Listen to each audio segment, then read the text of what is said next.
Welcome to Healthy Living, Healthy Planet Radio, sponsored by EarthX, the world's largest environmental experience, and also sponsored by Natural Awakenings magazine. Live your healthiest life on a healthier planet.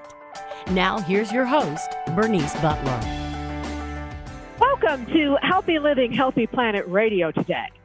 We're now in our third season and more excited than ever to continue to help you explore and understand the unbreakable relationship between your health and the health of the planet. Here we look at the hottest topics related to our environment and its sustainability and how they affect your health and wellness.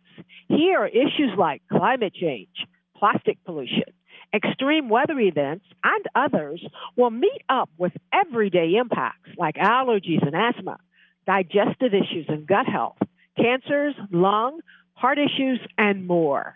So listen in today as we interview experts for today's show on waste, looking specifically at the environmental effects of our consumption-based culture and its waste generation. So what is consumerism and waste production? Consumerism is related to the constant purchasing of new goods, as we are all aware this time of year, with little attention to their true need, durability, product origin, or the environmental consequences of their manufacture and disposal. In addition to the obvious social and economic problems, consumerism is destroying our environment. As the demand for goods increases, the need to produce these goods also increases. And this leads to more pollutant emissions, increased land use and deforestation, and accelerated climate change. In fact, the one thing that we reliably produce as a country and produce more than any other nation in the world per capita is garbage or waste. Americans make up just 4% of the world's population, but we account for approximately 12% of the planet's yearly waste. Annually, according to the EPA, we landfill 840,000 tons of plastic plates and cups, 3.4 million tons of diapers, 8.2 million tons of clothing and footwear, and 910 tons of towels, sheets, and pillowcases. While most of our garbage ends up in landfills, almost half of it is recycled or burned to generate energy.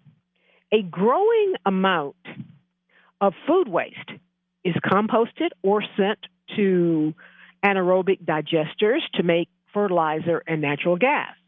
And again, according to the EPA, the disposal of waste to landfills has increased from 94% of the amount generated in 1960 to under 53% of the amount generated in 2015. As landfills have gotten more expensive, the cost of treating garbage has become competitive with simply dumping it in a hole in the ground. And we can expect this trend to become even more pronounced in the near future as land prices go up, as minerals become more expensive, and as the developing world develops more. And although American consumption and waste remain quite high, our patterns of consumption are beginning to change.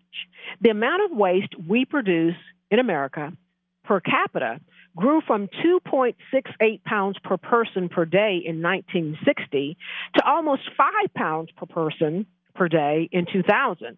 But the good news is that it has been declining since then. The nature of our consumption and the treatment of our waste has been changing throughout the 21st century. We have all bought an item because it was cheap, then ended up never really using it. There's probably, for most of us, a kitchen gadget for absolutely everything, no matter how infrequently it's actually needed. And we don't often think of what we already own when we're purchasing and whether we actually need another one of those gadgets that we're purchasing. The way we buy our houses or cars, though, tends to be more carefully considered, although conspicuous consumption does come into play. The more we spend, the more we think about its long-term use and value in the future. Buy the cheapest, and you will most likely have a bad experience. Spend more in the long run, and crucially, create more waste than is necessary. This is not true of everything, as we all have that charity or thrift shop piece that we treasure that cost us hardly anything. But this is where second and third life products come into play. Resources are finite, and our demand to consume for the sake of consumption is driving inequality as well as environmental destruction across the entire globe. After food agriculture, clothing, that is cotton, is the second most polluting farmed material on the planet. One estimate is that in 2012, a third of all clothing bought ended up in landfills. With around 350,000 tons of material disposed of in this manner, then it's estimated that if that material was donated for reuse or recycling, it could generate up to $140 million in revenue. It appears that we are simply a truly wasteful species. So how does consumerism affect the quality of life on our planet? Consumerism's effect on society, one way that it's really detrimental, is global inequality. The huge rise in resource consumption in wealthier countries like the U.S. has led to an ever-widening gap between rich and poor. And as the age-old saying goes, the rich get richer and the poor get poorer. Using data from 2005, it appears that 59% of world resources were consumed by the wealthiest 10% of the population.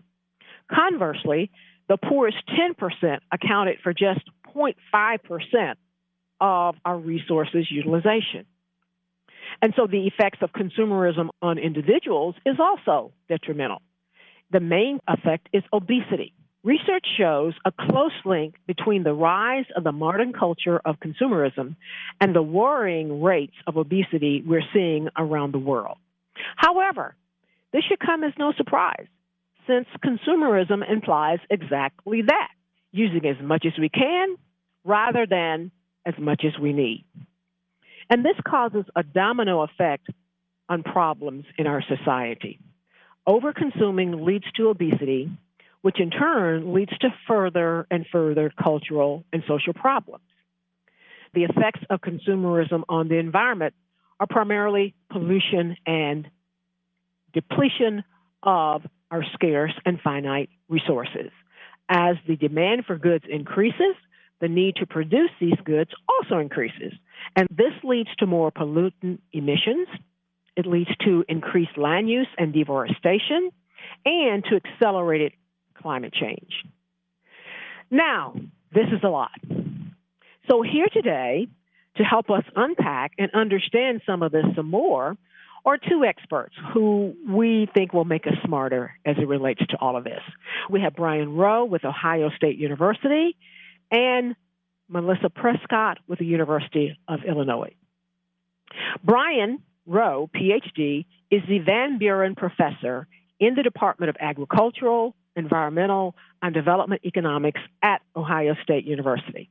Brian helped form and currently leads the Ohio State Food Waste Collaborative, and he co-directs a national research network focused on addressing wasted food that is funded by the National Science Foundation.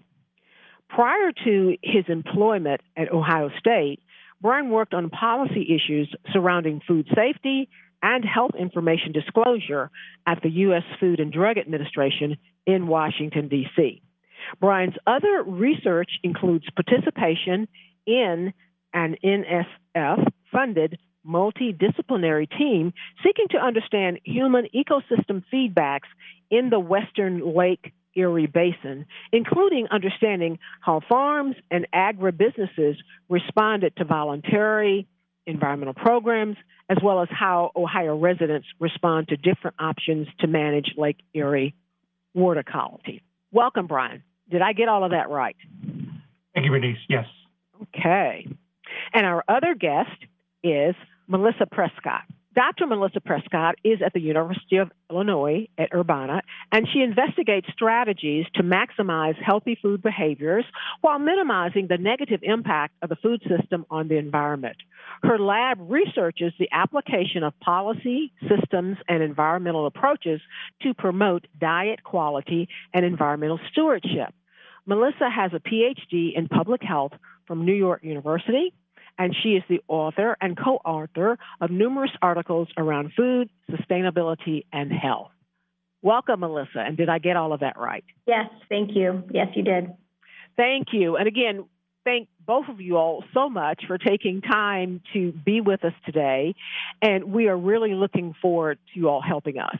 I'm going to start with you, Brian. What are the largest contributors to waste?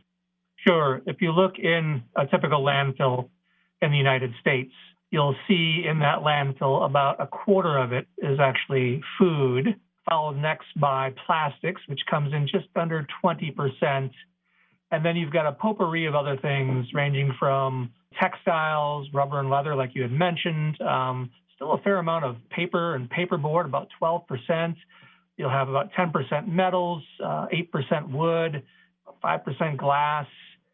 Even yard trimmings are still going into landfills, about 7%. So just like I said, a potpourri of things that still end up in our landfills.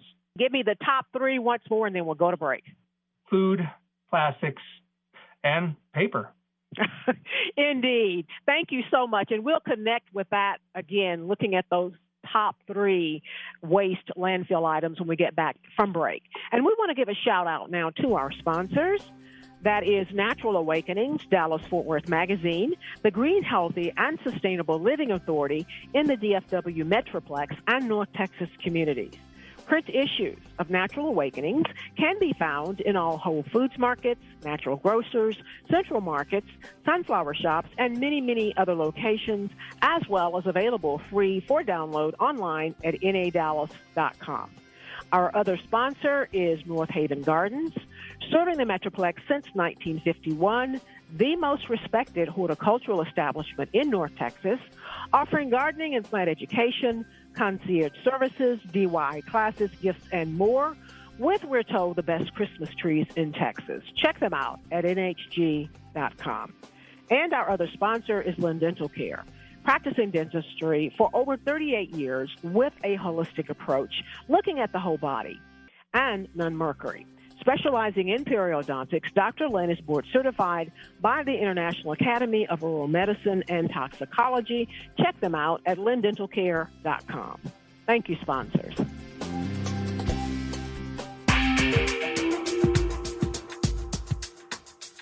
Welcome back to Healthy Living, Healthy Planet Radio.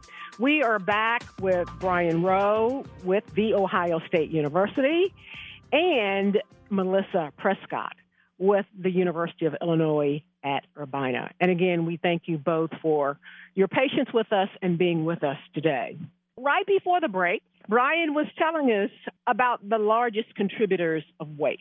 And he gave us a rundown of all of those, but I recall, tell me if I'm right, the top three were food, plastics, and the third was paper, which was kind of surprising to me. Food, plastic, and paper. Again, the largest contributors to waste. Let me ask you this, though, Brian. Has that trend changed? One of the things I recall from what we just talked about in our intro is that consumerism is changing. So how has that change of what the top contributors to our waste landfills are? How's that changed over recent history? Well, the mix of those has changed a little bit, but there has been an increase, obviously, in recycling over the decades. That's the big change over time. Whereas, pre-1980, there was probably less than 10% of items that were being recycled. Some of those key items that are being recycled during that huge change in recycling behavior that kind of went from the mid-'80s to the mid-'90s, we saw that huge jump from about a 10% recycling rate up to a 55% recycling rate come 1995. And then we've hit a kind of a plateau where we've gotten up to a little bit higher than that for key elements. But it's kind of plateaued there in the 2000s for some of those key elements. And I should say there the recycling rates didn't get up to the 60s. I'm sorry, to the 30% rate in the 2000s. And we've actually seen some backsliding in the past few years as recycling markets have hit a snag and some of the items have become less marketable in terms of post-recycling capture. That tells me what you just said, that to a great degree, recycling is driven by economics. Sure. If there's a high value for items to be captured, those items captured from recycling, there's going to be a lot more pressure at the municipality level and at the waste handler level to make sure that those items are getting into those streams, correct? Indeed, but I think I hear you also saying the number one item of waste, though, is food. Yes, and there has been some improvement in food waste recycling over the past few years. The numbers are not quite as solid in terms of the tracking of that. EPA has really upped their game in the past few years in terms of tracking those numbers. And in fact, we see a big change happening right now in California with Senate Bill 1383 is coming on board with its enforcement starting in January 1 in California, where recycling of food products, composting, is going to become mandatory across that state starting January 1 of 2022. Indeed. I'm going to come back to food and the fact that most of our waste is food, which is just totally ironic.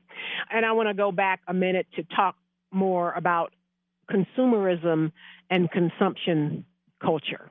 It started with food. That was the first thing that we all had to some degree in abundance, and then it filters down to other things. So what exactly is, in your opinion, consumerism and the consumption culture? Yeah, I mean, the origins of this movement trace back to turn of the 1900s. Thorstein Veblen was an economist who wrote about the conspicuous consumption that he saw was plaguing market economies of that era. And through the World Wars and post-World Wars, the ability to create products cheaply and in mass consumption really took off. And consumer society really ramped up over those era as we were able to produce more, and that production was a large part of the economy in westernized countries, including the United States. And so, buying for the sake of buying and using that as a means of improving our lives and our image of ourselves was quite critical during that era, and has become an embedded part of culture now. It appears that from what you're saying and some of the research I've done, and again, this is a broad swath, but in general, as a society, I guess as people, the more something we have, or the easier it is to get, the more we consume it. Sure, there's a price response, of course, and if items become cheaper, we are more able to purchase that, and then the feedback loop happens throughout society. That's the baseline of which we expect that we should be able to sustain, and so we want to kind of level up to our neighbors, keeping up with the Joneses, if you will. But that's the first part of the statement. The second part of the statement is, then with all of that, the more that we consume, then the more waste is generated. Correct, because things don't last forever, and sometimes they're even designed not to, right? Well, it seems as though the more we're able to consume, the more disposable it is. And the more disposable anything is, the more waste that's generated. Yeah, I think that seems logically connected, correct. Okay.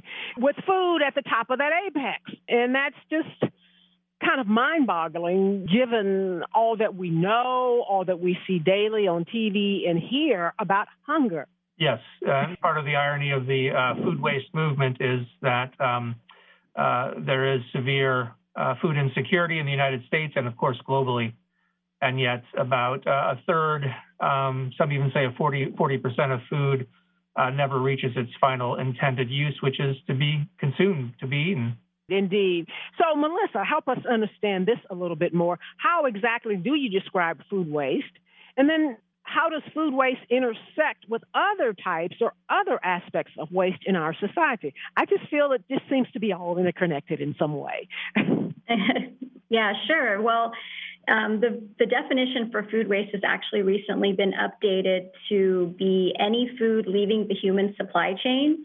And so that would mean anything that's going to landfill, combustion, sewer, composting, which that might surprise people that we do now consider any food that is composted as waste or any other kind of land application. I want to delve a little bit more into what you said. And that's just the scraps that as I had breakfast and I left some things on the plate and I just scraped it into the garbage can and some of it into the garbage disposal. Yeah, that would be considered waste. And so, I personally am really excited about this change in the definition because, a lot of people don't consider compost as waste, but it is really not an efficient use of our natural resources to, overbuy, over-prepare, and discard what's left as compost.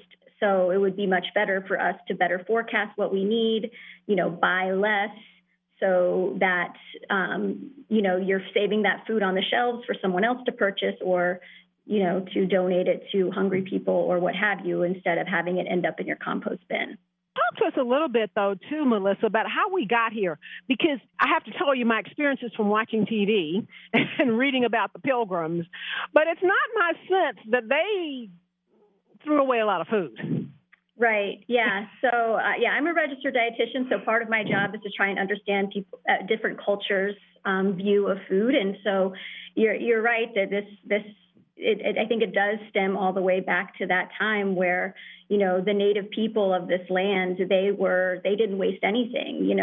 Any animal that they killed to eat or any plant that they used, they found uses for all of it. And that's a very big departure from the way we view food in modern society. And there's an overabundance of food. So I should say food is readily available in the United States. And so because of that, people don't view it as a resource as they should. They don't consider the true value of that food, and it makes it quite easy to throw it away or to overeat. And, we obviously have a huge problem with obesity and other chronic diseases in this country, and these are really related issues.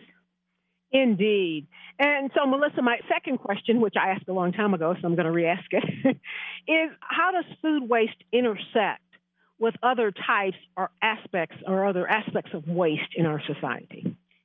Well, I think the type of waste that food waste is most related to would be packaging waste. It's very, in the United States, particularly, we eat a lot of processed food, and processed food tends to have a lot of food packaging. And I know a lot of people, I have a lot of friends and students who are really concerned with packaging waste, but actually some packaging waste is necessary because the food is so valuable and we need to package it correctly so it doesn't become wasted along the supply chain. But I think that I would say that packaging waste would be the most related to food waste. We just have 1 minute to go, so I'm going to ask you, Brian, too, if you might weigh in on intersections you see or feel that food waste has with other aspects of waste in our society. Sure. I think impulse purchasing is one thing that leads to waste in all domains, and I think that's relevant for food as well, where we identify items spur of the moment that we'd like to try. Maybe we heard about a recipe and decide we'll buy that or put that into our online shopping cart to give it a try, and then it becomes kind of a cabinet castaway. It stays there for a long period of time, and then it loses its freshness and its desirability, and then never gets used in that recipe, and then can get wasted, just like we might do with fashion or a consumer good. So I think that's all bundled together in this kind of quick responsiveness to new ideas and stimuli that we are bombarded with perpetually as consumers. Indeed, and we're going to go to break here, but when we come back after break, I do want to touch upon, because I've read a lot about clothing, and I see some similarities between quick clothing and waste and quick food and waste. So we're going to go to break now, and we'll be right back on the other side with Dr. Melissa Prescott at the University of Illinois at Urbana and Dr. Brian Rowe at The Ohio State University. Thank you all. We'll be right back after the break.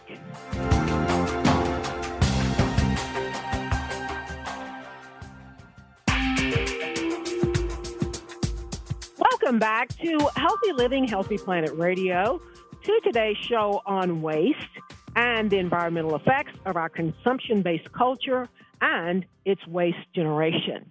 And we are back with Dr. Melissa Prescott at the University of Illinois at Urbana-Champaign and Dr. Brian Rowe from The Ohio State University. Again, thank you all for being with us today. Right before the break, we were talking about food waste and some of its effects. And what I want to bring in now for a moment is to talk a little bit about what our research shows is an ever-growing problem where there seems to be some similarities. And that is the rise, like we have the rise of our fast food and processed food culture. We've had a rise of our maybe fast clothing culture, cheap clothing culture. And there seem to be some similarities in the systems and processes, but certainly similarities in terms of how it seems to be generating to our waste culture and waste generation. Brian, can you talk to us a little bit about that? Sure. I think fast fashion has been on the rise over the past decade or so, where there's a churn in styles and approaches and people wanting to be able to respond immediately. For food, I don't think it's quite that straightforward. There are go-to favorites, and sure, there's always the new flavors being tried. So I think there is some general similarity in kind of the having our wants responded to very quickly by industry.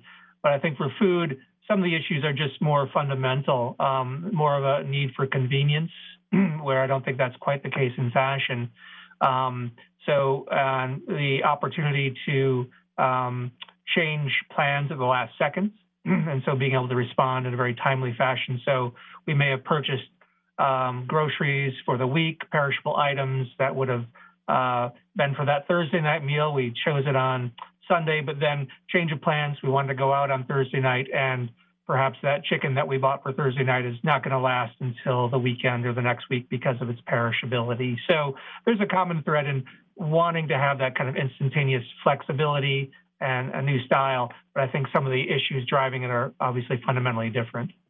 Yeah, because with clothing, I think all of us know that we will keep longer and re-wear more often an outfit that costs $100 or $200 than we will an outfit that costs $20, $30, $40, $50. In fact, I read someplace that the average number of times that some of our clothing is worn is like 3 or 4 or 5 times. And so, again, there's a direct parallel with cost with the clothing. And with food, though, I wonder if there's a cost parallel, say, with the processed, the fast food. Do we see anything in that area?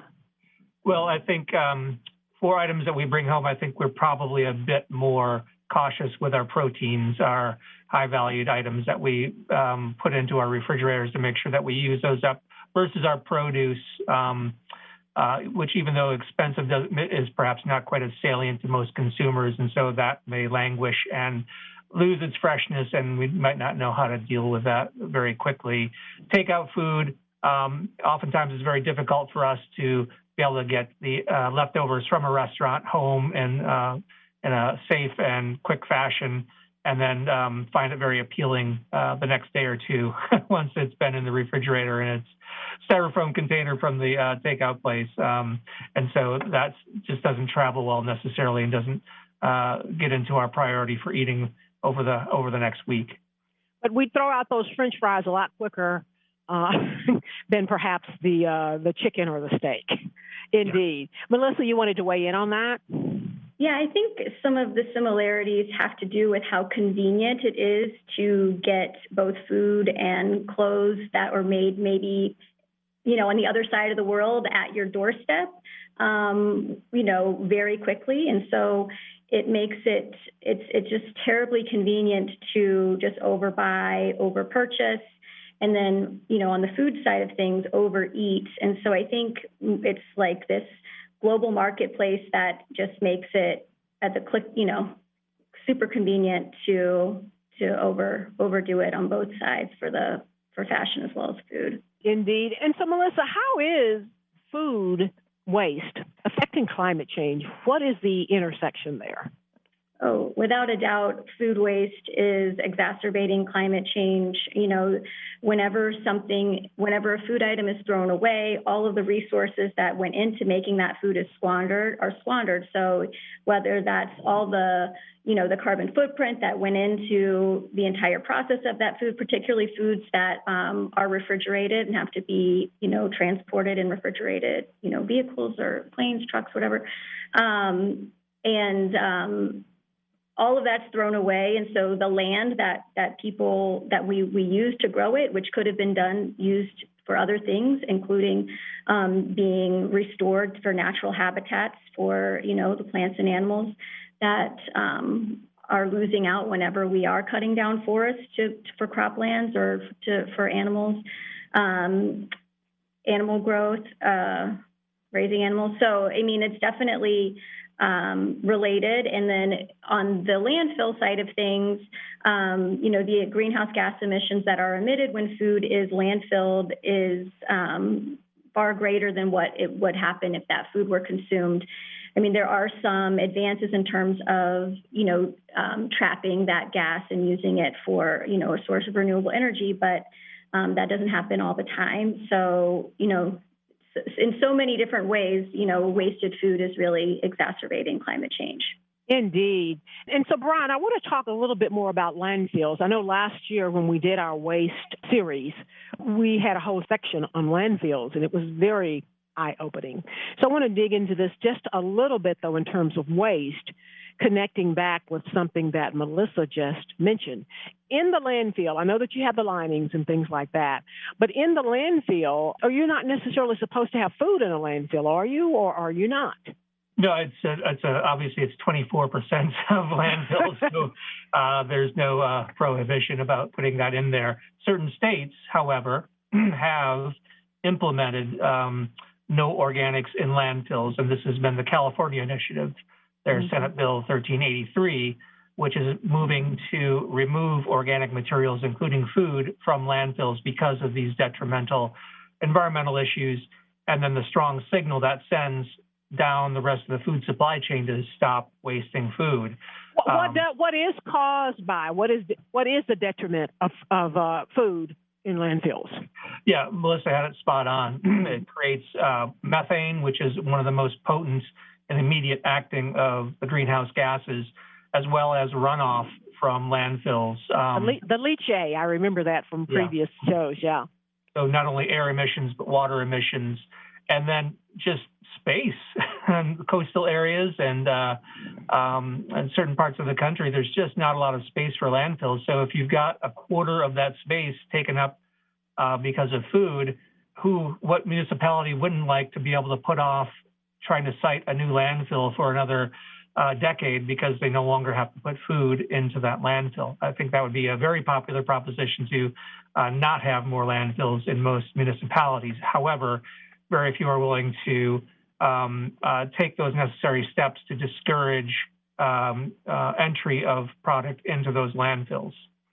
Indeed. And last thing, we just have 1 minute to go before the break, and that is, are there any other streams of waste for which there might be similar things happening or similar opportunities other than just food?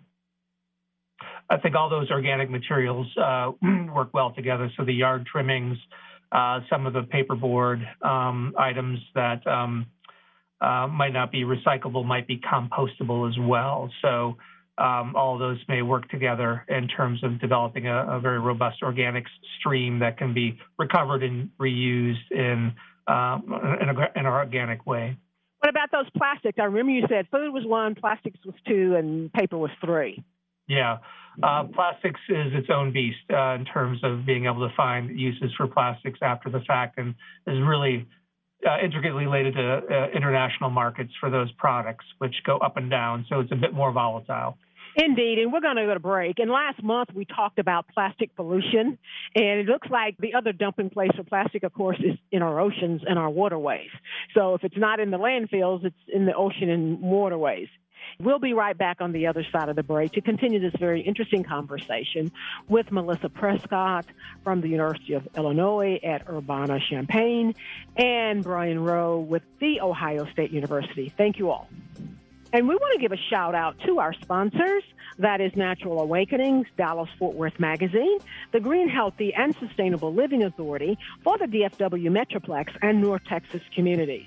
Print issues of Natural Awakenings can be found in all Whole Foods markets, Natural Grocers, Central Markets, Sunflower Shops, and many, many other locations, as well as available free for download online at nadallas.com. Check them out. Our other sponsor is North Haven Gardens, serving the Metroplex since 1951, the most respected horticultural establishment in North Texas, offering gardening and plant education, concierge services, DIY classes, gifts, and more, and we're told with the best Christmas trees in Texas. And our other sponsors, Lynn Dental Care, practicing dentistry for over 38 years with a holistic approach, none mercury, looking at the whole body. Specializing in periodontics, Dr. Lynn is board certified by the International Academy of Oral Medicine and Toxicology. Check them out at lindentalcare.com. Thank you, sponsors.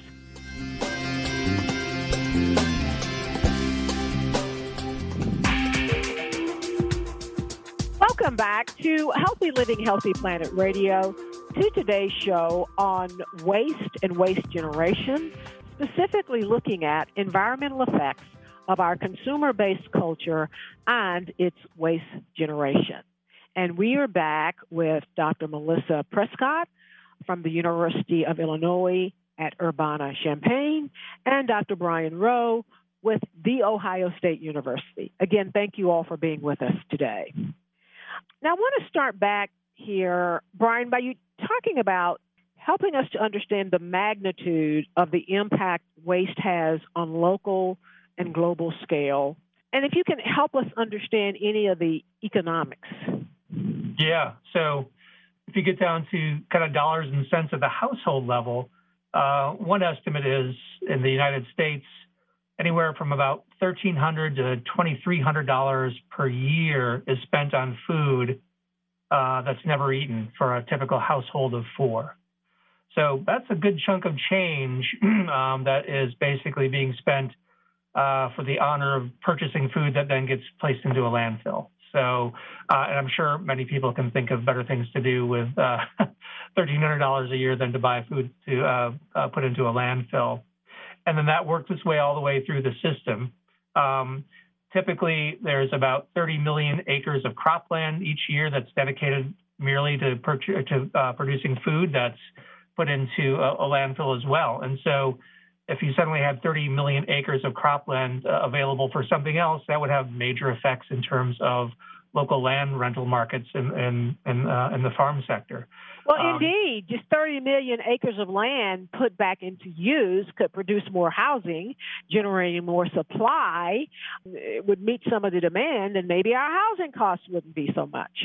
Exactly. And all the inputs there, pesticides, fertilizers, irrigation water, all of that is just ending up being transported to a landfill.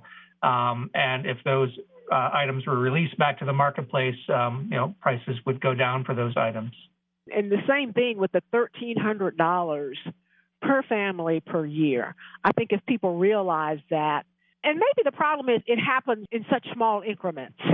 Well, the issue is that every time you throw that chicken that you didn't get around to using into the garbage can, you don't have the same dollar signs pop out of the garbage can that you would have at the checkout counter.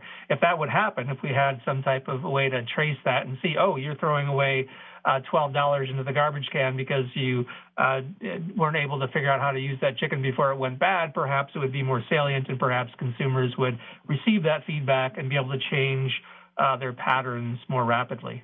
Indeed. Thank you. And Melissa, what would you say are some of the unknown positive solutions to food waste that our listeners may not be aware of? Yeah, I think one of the most important things and positive things that one can do would be to try to cook more. I think that, and I would put the emphasis on more spontaneous cooking and less on recipe cooking, because recipes, you tend to make you go out and buy a bunch more ingredients, and that's what we're trying to get away from. And so having people make the effort to experiment in their kitchen with the things that they have left over, maybe do their own kind of like household chopped kind of scenario where you kind of challenge yourself to see what you can do with the ingredients you have on hand, and trying to think about what like pantry items that you can keep in your pantry to help kind of accommodate that kind of spontaneous cooking. And so, that's a win-win for both the waste as well as for a public health perspective, because we know that processed food consumption is linked to a lot of undesirable health outcomes. And so, the opposite of processed food consumption would be cooking your own food. And so I think that's one of the big things. We need to reimagine leftovers. A lot of Americans do not like to eat leftovers, but if we can challenge ourselves to see what kind of creativity and thought we can put into leftovers, I think that it would make a big dent in this issue. Go ahead, Brian. That's a great point. In Canada, they just did an intervention where they kind of gave people those skills to do exactly what you said, to have a leftover night each week. And they found that helped reduce food waste in those households by about 30%. So just small steps to be able to do things like that can be really effective. Let me ask you this, starting with Brian and what Melissa to weigh in too, and that is food labels is what I want to talk about. They have come a long way, and it's been years now since we've been required to put nutritional content as well as calorie, and that's been a really good thing. So let's talk about how food labels may be contributing to waste, or how maybe reimagined or enhanced food labels can help to eliminate some of it. We'll start with you on that, Brian, and then we'll hear from Melissa. Yeah, one estimate puts about 10% of the food that's wasted at home due to misinterpretation of the date labels that show up on foods. In the U.S., we've done some studies that there's a bizarrely large number of phrases and formats for date labels across items that I think leads to confusion. And the date itself can also be quite confusing, because the date that appears on most foods has nothing to do with safety, which I think most people think automatically, oh, that's the date after which this becomes very dangerous. That's the truth for a very few number of items, things like fresh meats and some things that don't get cooked before they're eaten, like soft cheeses. But for the most part, particularly for processed and shelf-stable items, the date is typically kind of seen as a peak quality date, and it's perfectly safe to eat after that date, but perhaps the quality will diminish somewhat in terms of taste. So we've recommended on several different forums that the U.S. have a uniform date labeling system that would help consumers learn about those dates and be able to use items up in a safe and effective way. Indeed. And Melissa, talk to us, though, about how some of the other items on food labels might either contribute to waste or perhaps be used to help waste.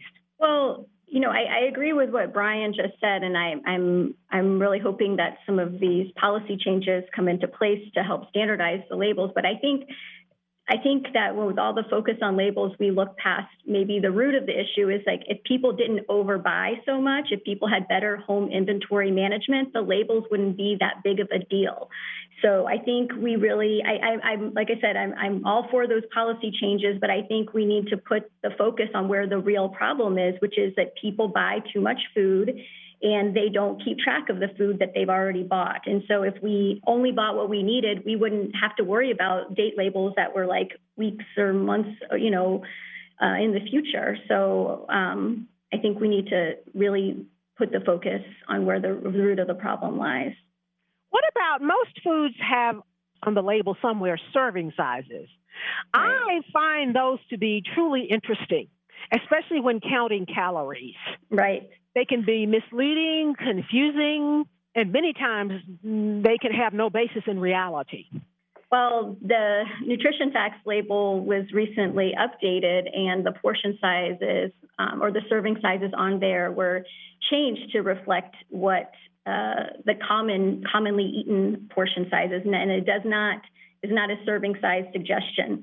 And so I think there's a lot of public confusion there as well. And so I agree that portion sizes are part of the problem. You either serve yourself too much, and then you are either forced to eat past the point of fullness, which, is associated with weight gain, or throw the food away. And so I think that's why a lot of our focus should be on limiting how much food you put on your plate. And we've seen, modest reductions in waste by doing even just that kind of simple change. Are you all seeing, in terms of trends, what are the positive trends that you're seeing as it relates to waste in general and the number one waste component, food? What are the positive trends, and then what are the negative trends that you're seeing? Let's start with you on that, Melissa, and then we'll hear from Brian.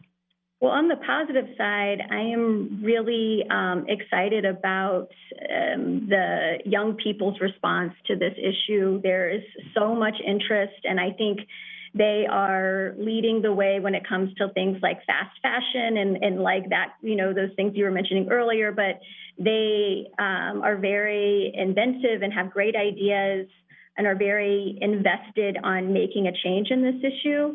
And then one thing on the negative side is I personally am not a big fan of this focus on zero waste, because I think that, when you focus on the outcome, humans are lazy. They want to game the system. They try and find the cheapest, easiest way to go through that. And then that's why I think we have this compost issue with people composting too much, because we have this zero waste focus. We should focus on the process and why you have food that needs to be composted.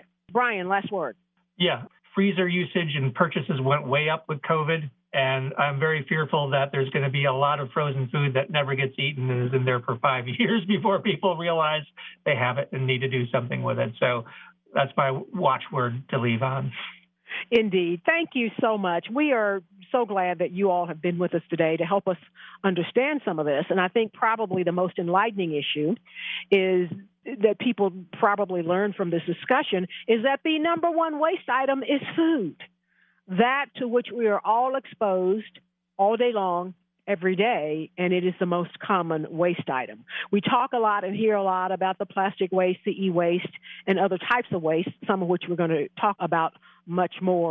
But food, being one of our most valuable resources, is the biggie. So thank you so much for helping us understand this and making us smarter. We have been with Dr. Melissa Prescott at the University of Illinois at Urbana-Champaign and Dr. Brian Rowe at The Ohio State University. Again, thank you all so much today for taking time to be with us.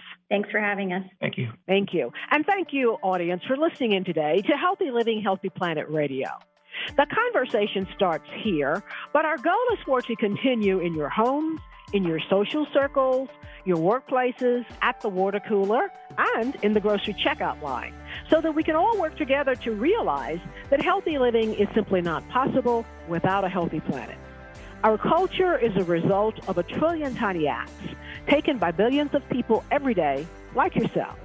And each of those tiny acts can seem insignificant, but all of them add up, one way or the other, to the change we each live through. This is your host, Bernice Butler. Thank you for listening today, and join us again next week for more on waste and waste generation. Thank you.